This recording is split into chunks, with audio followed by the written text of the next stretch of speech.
global happenings today. We communicate, we analyze global news. Stay tuned. Hello, beautiful people. Welcome to Global Happenings today. After the sit-at-home order that was obviously obeyed in most parts of Southeast, a lot of people were wondering what will be the outcome of the staffs of Anambra State civil servants, having had a directive by their governor as at some few hours ago, as at yesterday, that none should miss, and if they will miss any Monday at all, that they should take adequate permission.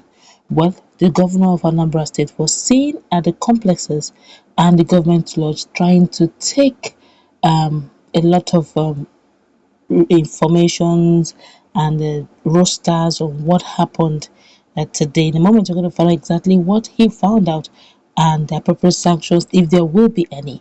But before we do that, like and subscribe to our channel by clicking on the red subscribe button. Beside it, you will see a bell notification icon. Please go ahead, click on it to get notified as soon as we update our channel on YouTube. Very quickly, let's hit the ground running. The civil servant in Anambra State, as at Monday, today, defied state governor's directive to come to work every Monday against the indigenous people of Biafra IPOB sit-at-home order. Well, it was also found out that those who monitor the situation, especially the report has it that most government officers visited were actually under lock and key. It was also recalled that the governor Charles Soludo's government had on March 25th sent out a circular directing workers to report to their duty post as at all Mondays. The statement, which was signed by the head of service, Mrs. Theodora Igwe, said absence from duty on Mondays or any other official workday without approval will be viewed as serious misconduct, which will attract appropriate sanctions. However, only a few junior workers were seen loitering around the state secretariat complex as at Monday, March the 28th. Well, according to the news, even the office of the head of service together with the ministries in the block was also under lock and key. Can you imagine? Most staff buses which convey workers to and from their offices were also seen packed in the secretariat, which means drivers didn't come to work.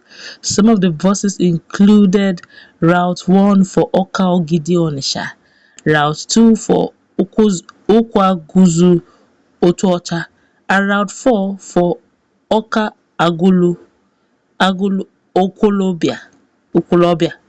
All of them, or the drivers did not come. And even the head of service, some of them did not even show. The truth is, disobedience is disobedience. Life is one. Well, the truth of the matter also is the fact that even though the newest governor in the Southeast, Professor Charles Soludo, will want to sanction, he may likely have to sanction everyone except a few junior staff that were loitering around, which means even the senior staff, they saw the circular, they say yes sir, okay sir, but when it was time to obey, they all stay back at home. Sir, give us the punishment, sir. We'll take it and so be alive than obeying, and we find ourselves in the other way. But it's good to also note that the governor himself was seen trying to take updates, trying to take information, taking the whole information practically, not theoretically, of what is being seen on ground. And hence he decided to make sure that on the 4th of April, much of security will be on ground, knowing fully well that they would love to come, but from all indication, if there's no adequate security, no one will risk his life. But let's see how April 4th will look like, because this first circular obviously did not hit home, even though they all said yes sir, but in actual fact they said no sir in action. Let's visit that comment section. Please also take. Do have a nice time.